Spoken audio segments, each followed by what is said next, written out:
Hello everyone. आप लोगों में से बहुत सारे लोगों ने माय नेम इज़ खान के शाहरुख खान को देखा होगा और बर्फी में प्रियंका चोपड़ा के झिलमी के रोल को देखा होगा। दोनों ही जो रोल्स थे वो बहुत ही फुल ऑफ इमोशंस थे, हालांकि वो उसको एक्सप्रेस नहीं कर पाते थे और दोनों ही बहुत इंटेलिजेंट भी थे, इंडिपेंडेंट भी थे, लेकिन औरों से हटके थे। मैं इनकी बात इसलिए कर रही हूँ क्योंकि आज है autism awareness day. United Nations 2007 से 2 अप्रैल को awareness day for autism celebrate करता है। इसके लिए एक ऑटिज़म अवेयरनेस वीक भी मनाया जाता है।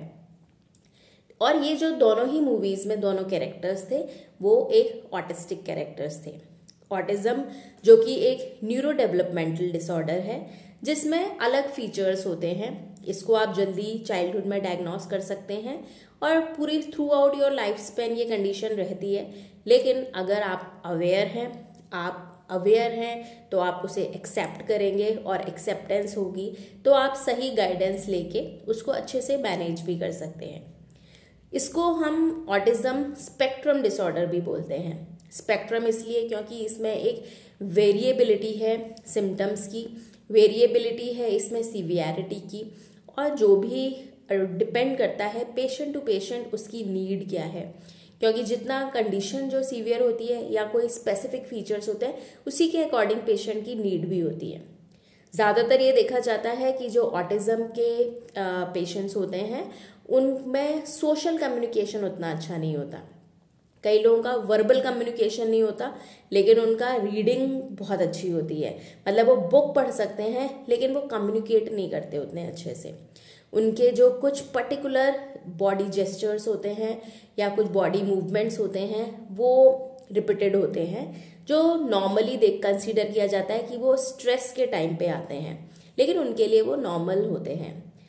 कई बार आप ये भी ऑब्जर्व करेंगे कि जो ऑटिस्टिक इंडिविजुअल्स होते हैं उनका जो बिहेवियर होता है वो बहुत ही रिजिड होता है, वो फ्लेक्सिबल नहीं है। अगर उन्हें कोई चीज़ पसंद है तो वो उसी चीज़ को रिपीटेडली करना चाहेंगे, फुल एनर्जी उसी में देना चाहेंगे।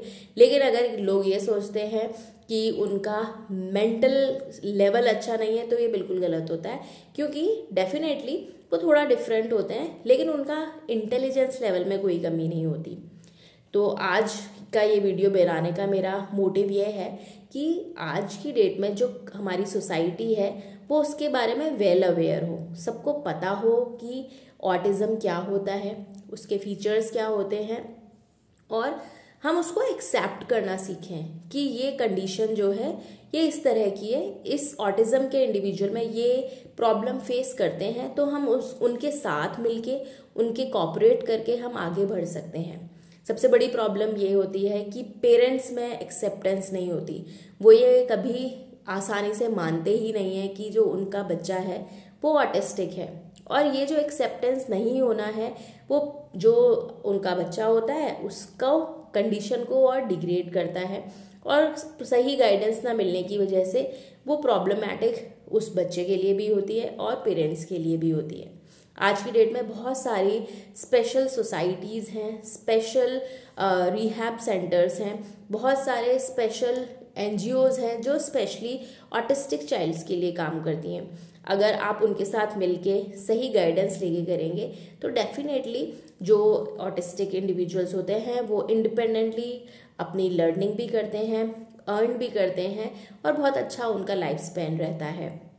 तो आई विश कि हम में से मैक्सिमम लोग इसको समझें, उसके बारे में अवेयर हों, उसको एक्सेप्ट करें, और ये सारी डिफरेंसेस हैं उन सब डिफरेंसेस को मिला के सब एक दूसरे से हाथ मिला के आगे बढ़ सकें। Thank you so much.